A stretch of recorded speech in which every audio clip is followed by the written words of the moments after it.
The Shepherd of Serenity. In the foothills of the Vindhya Mountains, a shepherd named Arya tended to his flock. The sun-dappled meadows stretched endlessly, but Arya's heart was heavy.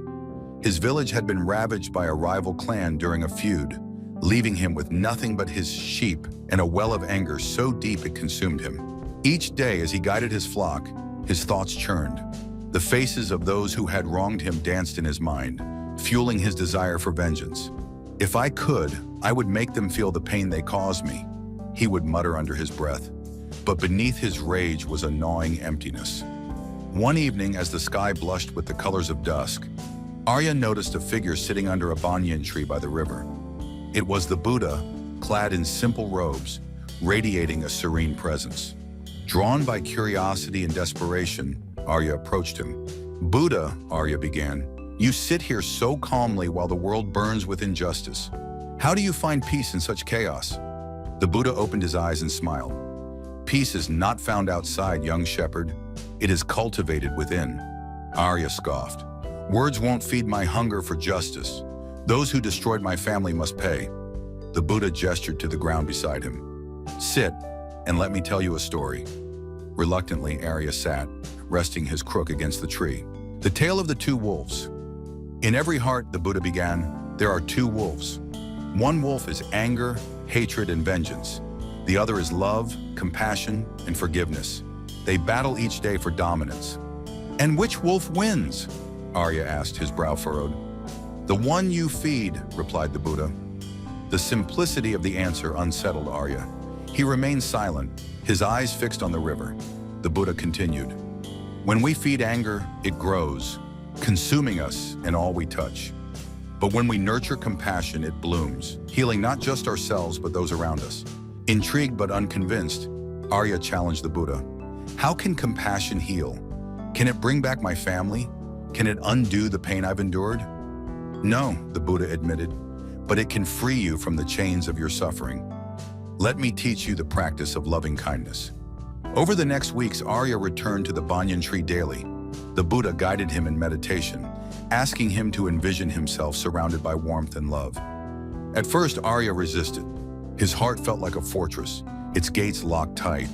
But as days passed, cracks appeared. He began to wish himself peace and happiness. Then came the hardest step, extending that wish to others. "Picture those who hurt you," the Buddha instructed one morning. "Wish them freedom from suffering." Arya recoiled. "They deserve no kindness." "Do they not suffer too?"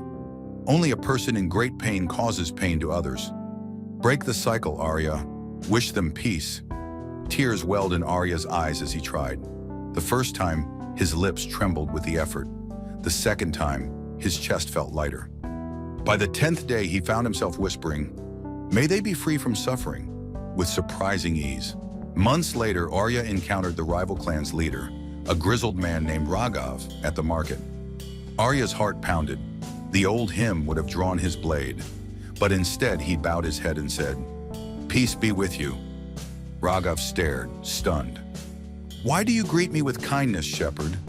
Do you not hate me for what I've done?" "I did," Arya admitted, "but hatred serves no purpose. I've learned to see beyond my pain. May your burdens be lifted." Raghav, hardened by years of conflict, felt an unfamiliar warmth. That night, as he sat by his fire, he thought of Arya's words.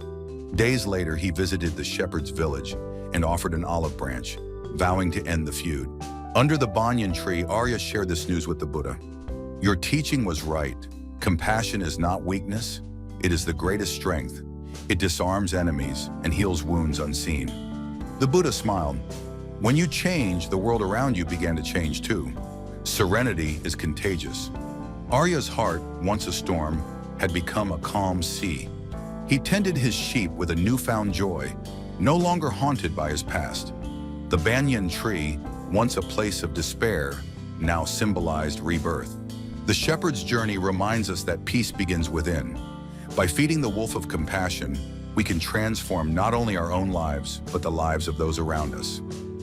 As the Buddha once taught, hatred does not cease by hatred, but only by love. This is the eternal rule.